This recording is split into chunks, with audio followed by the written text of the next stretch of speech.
Oke teman-teman, kali ini kita sudah sampai di tempatnya Bro Ready. Apa kabar Bro? Baik bro. Sehat, Bro. Oke, kita masih tetap menggunakan masker spesial ya, jaga prokes. Benar. Nah, kali ini kita pengen tahu kok. Tadi saya sudah pernah cerita juga di video sebelumnya bahwa saya termasuk pemula dalam keep Cana. Kemudian saya dapat Cana Pulskra dari teman saya. Habis itu saya bingung. Cana itu kan mager dan segalanya. Kemudian saya cerita juga di video saya sebelumnya. Saya ya akhirnya ketemu sama Bro Ready, kemudian juga mendapatkan tips-tips dari Bro Ready. Kita juga kemarin ada beli pakan dari Bro Ready dan kita pernah coba diajari bagaimana caranya ikan kita makan paket pelet ya. Akhirnya sampai bisa. Nah, kali ini kita berterima kasih sudah berkesempatan untuk mampir di farmnya Bro Ready. Nah, kita pengen tahu, mungkin Bro bisa kenalin diri dulu. Oke, kenalin, nama saya Ready. Ya saya kalau di sini ya saya sebut diri saya hanya hobis lah, hobis kalian seller gitu lah. Istilahnya hobi yang menghasilkan ya kalau Hobi saya. yang menghasilkan ya, dan sambil lihat ikan-ikan yang cantik dan segalanya. Bro, kalau kita pengen tahu berapa lama sudah berkecimpung di dunia sana? Sudah 1 tahun lewat berapa bulan ya? 2 bulan ya? Tahun 2 bulan ya, sudah lama juga ya. Lumayan ya. Dulu awal-awalnya mulai dari gimana Bro? Ya, awal-awalnya saya mulai dari Kip Maru ini. Maru? Bener. Nah, dan akuariumnya kebetulan yang ini. Yang di bawah ini. Kecil ini. Nah, akuarium kecil dengan modalan 50.000 sama Maru yang kemarin aku beli juga kurang lebih 50 sampai 70.000 lah. Nah, mulai dari situ. Coba Kip, tertarik kok ikan ini aktif ya, interaktif. Sebelumnya saya keep Mas Koki. Mas Koki, jauh juga ya Mas Koki sama Mas Koki jadi predator, benar. Kenapa? Mati Mas Koki, saya kena aeromonas, kena ini, saya bingung padahal air udah jaga bersih. Nah gitu kan, ya udah saya coba deh lihat. Kayaknya belakangan itu, kala saat itu ada yang post Maru. Namanya keren ya, Maru. Saya dengarnya gitu ya.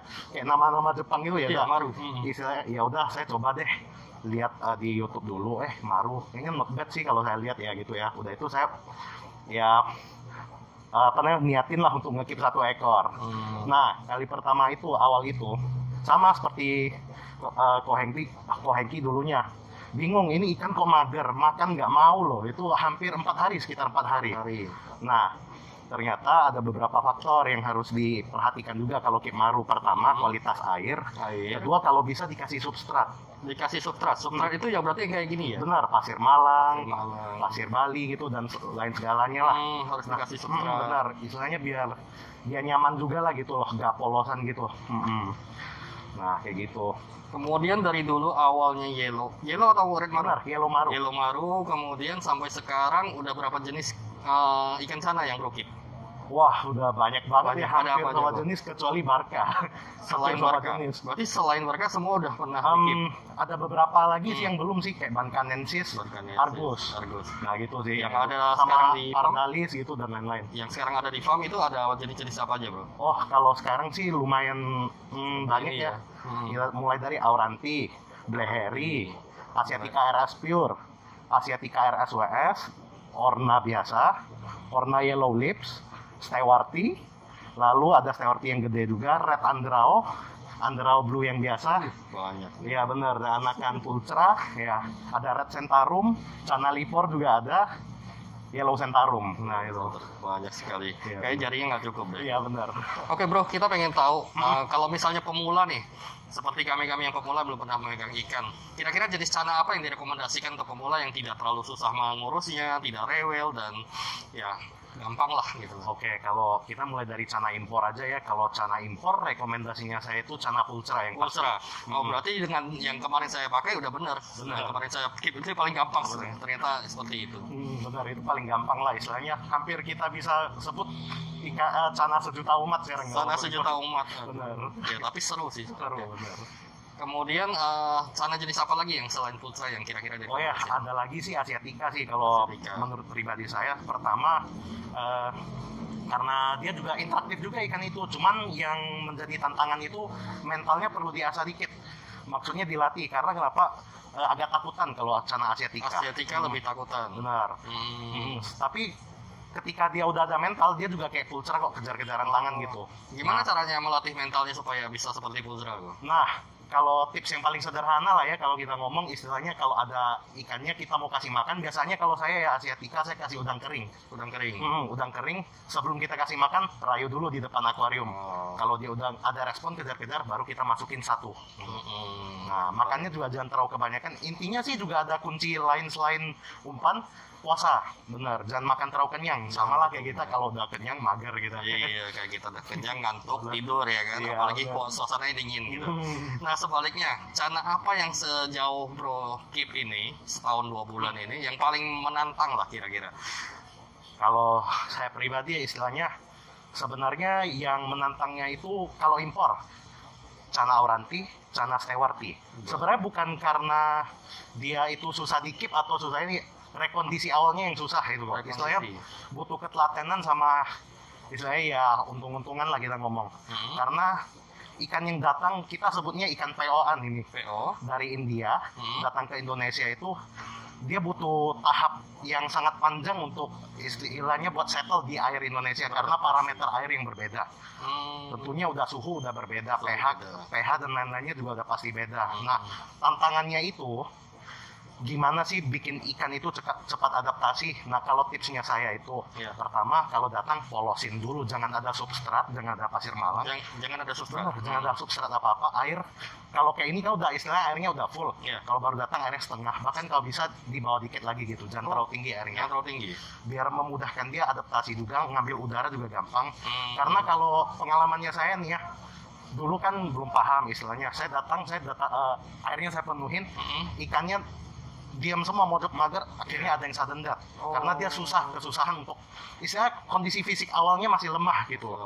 Apalagi ditambah dia harus adaptasi gitu istilahnya gitu. Iya, makanya airnya jangan terlalu tinggi supaya dia memudahkan untuk naik ngambil udara. Benar. Ya. Oke. Kemudian nih, tadi kan kita sudah tahu bahwa jenis cana pultra, kemudian asiatica itu gampang untuk memula. Ya. Nah, selain kita dapat ikannya, persiapan apa lagi yang perlu kita lakukan nih?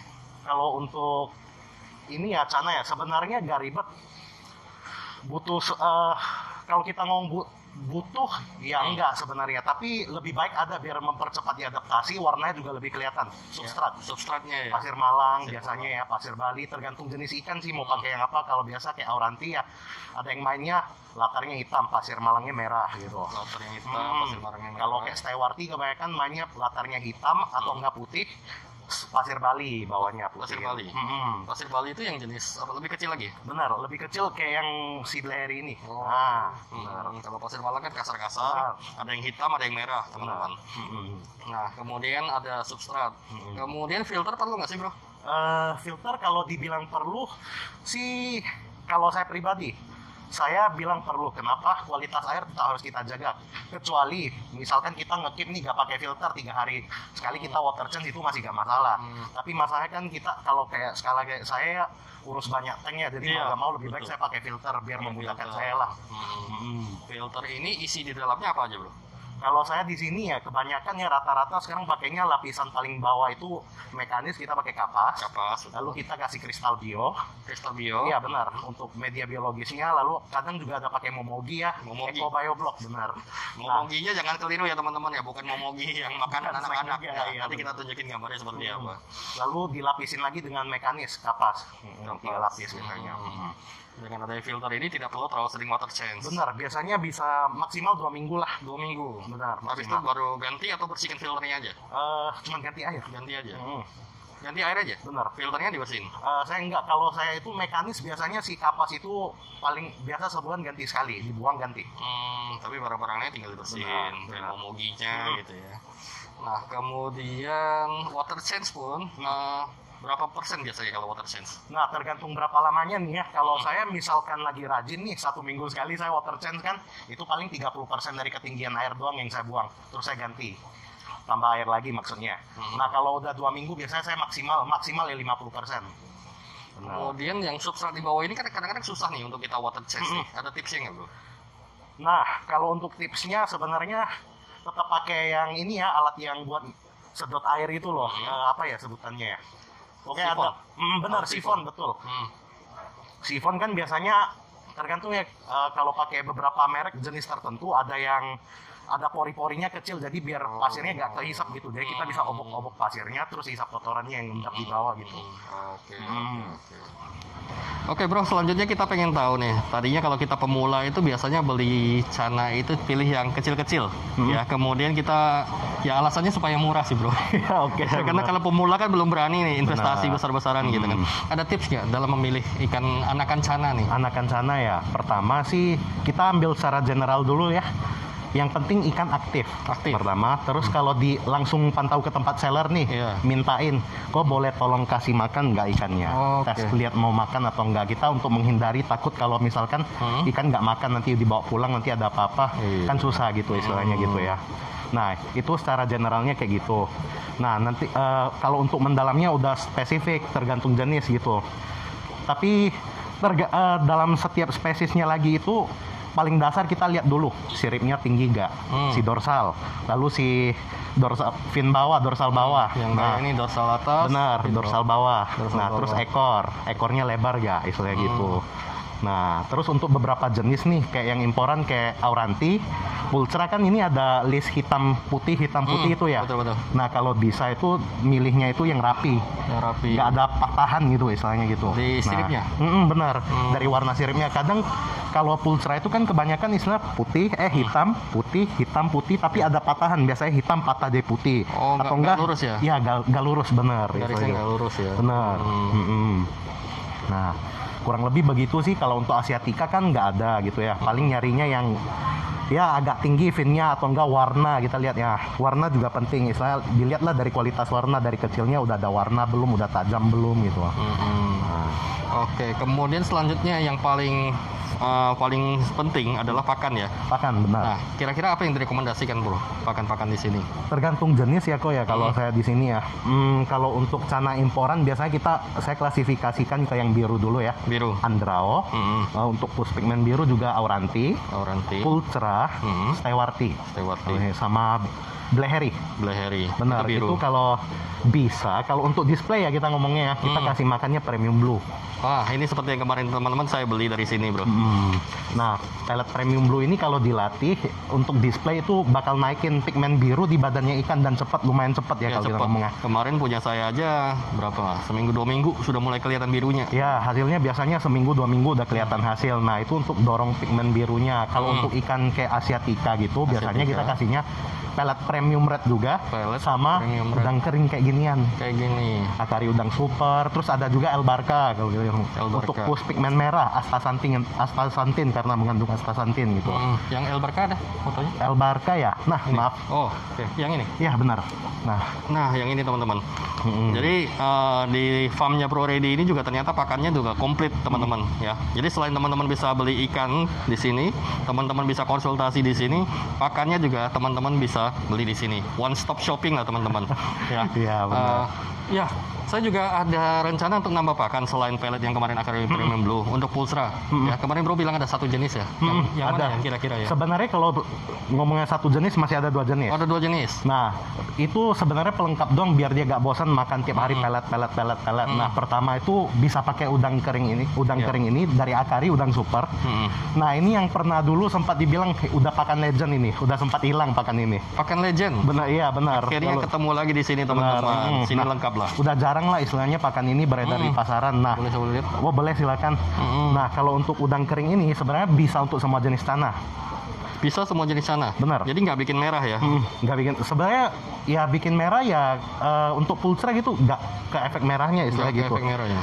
Kan dalam kandungan di sini kan banyak kandungan lainnya lagi. Nah, yang biasanya diambil tuh yang lainnya selain pigmennya gitu. Pokoknya sehat lah istilahnya gitu. Sehat ya. Steril dibandingkan. Nanti kita akan beli ini juga satu untuk kita coba di cana kita di rumah, Pulsra kita di rumah. Siap. Nah, ada lagi maggot sebenarnya. Maggot. Iya benar. Nah, itu maggot yang biru. Maaf. Yang ini. Benar. Kalau untuk kita ngomong dorong pigmen biru lagi ya, untuk kayak Andrao dan lain-lainnya, Pulsra, Orna gitu ya. Nah, itu bisa pakai maggot El Barca yang blue booster juga kayak ginian nih. Coba kita deketin ke kamera kayak gini ya. Nah, maggot kering. Ini maggot untuk dorong pigmen biru gitu. Berarti kalau untuk Pulsra lebih rekomendasi ke ini dulu atau ke yang itu dulu nih? Kan namanya pemula biasanya kan ya irit-irit gitu kan. Kalau ini sih tergantung size ya. Ini kan magotnya lumayan gede nih. Kalau ikan cana pulseranya sekitar 10 sentian up gitu udah bisa sih, udah. Punya saya kasih mungkin ini udah nih. segitu. Oh, Saya ada ya? kasih ikan gapi. Ikan gapi kan segini ya. Bisa ditelan. Oh ya. Nah, cuman minusnya dari pakan ini Ya, kotor airnya. kotor. Karena cana itu bukan jorok sih ya, kita ngomongnya kalau dia makan biasa ada sisa-sisa makanan yang keluar dari insang. Oke. Nah, dan maggot ini kan kering. Sifatnya kalau dia udah ditelan gitu udah kayak kerupuk istilahnya gitu. Oh ya, remah-remahan. Benar, remah-remahannya banyak gitu istilahnya gitu. Tapi ya untuk gizi dan lain-lainnya serta puswarna itu bagus. Saya rekomendasikan maggot Elbarka ini. Berarti remah-remahnya mungkin kalau teman-teman pakai filter ini bisa kesedot lah. Benar, Ya, ya. benar. Seperti itu. Iya, benar. Bro, selanjutnya kita pengen tahu kalau untuk ikan cana yang mentalnya sudah terbentuk, yang mentalnya sudah jadilah settle lah, itu kira-kira bentuknya seperti apa sih, Bro? Nah, intinya biasanya sih awalnya kan ikan kalau datang mojok, mager itu udah biasa. Nah, kalau udah stabil itu, contohnya kita ngambil si Auranti aja deh ya. Nah, ini yang contohnya mentalnya sama dia udah stabil atau settle. Dia itu aktif, berenang terus kalau dia lihat orang. Kalau nggak ada orang dia baru diem. Tapi ketika ada orang jalan lewat kayak gini tangan aja gitu, nah dia langsung naik gitu istilahnya. Iya, Nah, dia udah langsung ngikuti ya. Benar, langsung marah ya istilahnya gitu. Nah, nggak jarang juga kalau dia udah stabil, udah settlenya udah lumayan lama ya istilahnya ya. Dia ngedok kayak gini nih, flaring kalau orang sebutannya, benar. Iya, kayak dicoba. Nah, dia kalau lihat tangan aja udah flaring dia gitu. Nah, tuh. Terus gak jarang juga kalau misalkan biasanya dia udah flaring gini nih, dia biasanya mau mangap-mangap gitu, marah dia kalau merasa terganggu dia kan. Iya. Kita coba nih ya. Iya. Kita lihat dia muter. Nggak mau dia. Kayak lagi biasanya dia, nah biasanya kalau dia udah ini, dia kalau ngadap ke depan gini nggak mau, dia cuma marah gitu. Tapi ketika dia udah muterin badan, kita kagetin, dia marah biasanya, mulutnya buka. Iya, dia selalu ngincer tangan ya. Bener. Nggak mau dia. Lagi nggak mau dia. Iya. Bentar, marah dia. Tuh, nah kayak gini. Nah, tuh mangap-mangap kayak gitu tuh, marah dia, keganggu dia kan gitu kan. Iya. Jadi istilahnya sekarang mentalnya udah lebih galak dari Mental kita. jos lah pokoknya ini. Iya, Ya, benar. Mental jos pokoknya. Nah, udah dia marah kayak gitu, dia nggak ngedown mentalnya, masih datang dia tuh. Iya. Dia tangan juga ngedok lagi Masih dia tuh. datangin Nah, lagi, kayak ya. gitu. Itu ciri-ciri yang udah stabil biasanya kayak gitu. Kalau ngelatihnya, Bro, ada tips nggak?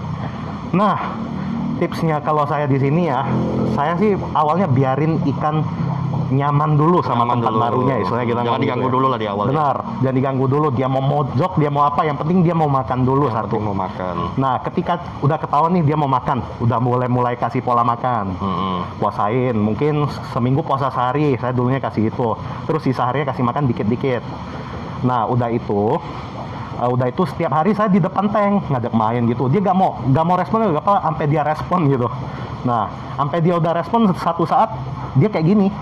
Lalu ketika dia lihat tangan, saya lihat, oh, ini udah ciri-ciri dia marah nih. Iya. Nah, pahami karakteristiknya kan dia kalau marah kayak gimana, udah marah kayak gini. Ketika dia mutar, biasanya saya gedor ke ekor, bagian ekornya dia marah. Langsung dia buka mulutnya gitu. Dia merasa terganggu. Benar. Nah, istilahnya dia merasa terganggu teritorinya dia nih. Ini wilayah kekuasaannya dia lah istilahnya gitu. Iya. Tapi justru itulah serunya kalau kita keep cana ya. Ada interaksi dengan ikan, kemudian keseruan kita melihat ketika dikasih makan ikan dan segalanya. Benar. Nah, kemudian Bro Reddy ini juga selain keeper dia juga seller ya. Ada banyak jenis ikan yang bisa teman-teman beli di sini ya. Biasanya juga pada saat saya datang ke sini ngelihat ikan, beliau juga sedang packing. Biasanya kalau pembeli dari daerah mana aja, Bro? Oh, lumayan banyak ya, ini beda-beda tempat nih. Saya pernah nyampe ada Kapuas Hulu, Kapuas Hulu jauh ya? Ketapang lagi. Ketapang. Lalu Sanggau, Sanggau. Ngabang, Sintang, mana lagi ya, Semitau juga Kapuas Hulu gitu ya. Iya, Ya, jauh-jauh lah lumayan. Padahal di sana itu khasnya adalah maru ya, Maru, Sentarum. benar. Sentarum, tapi mereka beli ikan-ikan impor Iya, di sini. imporan jadi ya, Gitu benar. loh. Berarti di sini lebih banyak fokus ke ikan-ikan impor ya. Sana imporan. Kalau teman-teman pengen beli, mulai dari anakan ataupun sampai yang sudah jadi juga dijual ya? Apa? Yang sudah besar-besar kayak gini dijual nggak? Terkadang kalau lagi ada stok kita jual, Ada tapi stok. kalau yang kayak gini sih udah maskot lah kita Maskotnya istilahnya. ya. Nah, Yang ini enggak. Tapi kalau teman-teman lihat video kita yang lainnya, ada yang kita bisa beli juga Benar, di sini. benar. Ya, teman-teman nanti bisa hubungi Bro Reddy di alamat berikut ini ya. alamatnya di Jalan Patimura ya? Iya benar, nomor Jalan Patimura. 228. Nomor 228. 228. Ya, teman-teman juga bisa hubungi nomor handphone Bro Reddy di bawah ini ya. Kemudian bisa juga di Facebooknya. Saya pertama kali lihat beliau dari Facebook. Bukan karena beliau lagi posting, tapi saya lihat ada yang komentar. Jadi ada yang nyari kira-kira pelet El Barca itu di mana ya yang ada jual. Terus ada yang komentar Redditan. Wah, saya penasaran, saya langsung ke sana. Dari sanalah kita coba chat dan ternyata responnya tuh enak. Kita dibimbing, kita berbagi pengalaman ya. Benar. Bro Reddy sudah pengalaman setahun 2 bulan, kemudian Keep juga banyak varian ikan. Nah, dari sana sampai ikan-ikan yang berhasil seperti ini, sudah banyak juga ikan yang beliau jual. Ya kita enak lah komunikasi di sini ya teman-teman. Bagi yang pemula Cana pengen belajar lebih dalam, pengen keep ikan Cana seperti nantinya seperti ini, ya teman-teman bisa kontak juga Bro Reddy. Ya kita terbuka kok, istilahnya nggak beli nggak apa-apa, nanya seputar Cana nggak apa-apa, kita selalu sharing, terbuka lah istilahnya gitu. Yang beli sama kita juga sampai hari ini kita kontrol kok, istilahnya kalau ada apa-apa tanya aja ya, kalau butuh obat apa segala gitu nanti kita saranin, lalu progresnya kayak gimana, treatment pakan dan lain-lain segala kita open lah, free lah, nggak ada dipungut biaya sama sekali. Ini yang mantap nih, biasanya seller itu hanya fokus jualan, jual lepas udah, dia akan cari customer lain lagi gitu loh. Tapi dengan ya dibimbing seperti ini, nah segalanya kita merasa jadi bukan kayak pembeli penjual, kita sesama penyuka ya, hobi ya. Udah ya. hobis, saya namanya hobis teman gitu. Hobis, kemudian ya enak berbagi gitu loh. Oke, sekian dulu video kali ini. Oke. Jangan lupa akhir kata, kalau misalkan suka dengan video ini, jangan lupa like, komen, subscribe, serta nyalakan lonceng notifikasi agar kamu selalu update dengan channel Azolla Pontianak ya. Ya. Oke, sekian, terima kasih. Bye.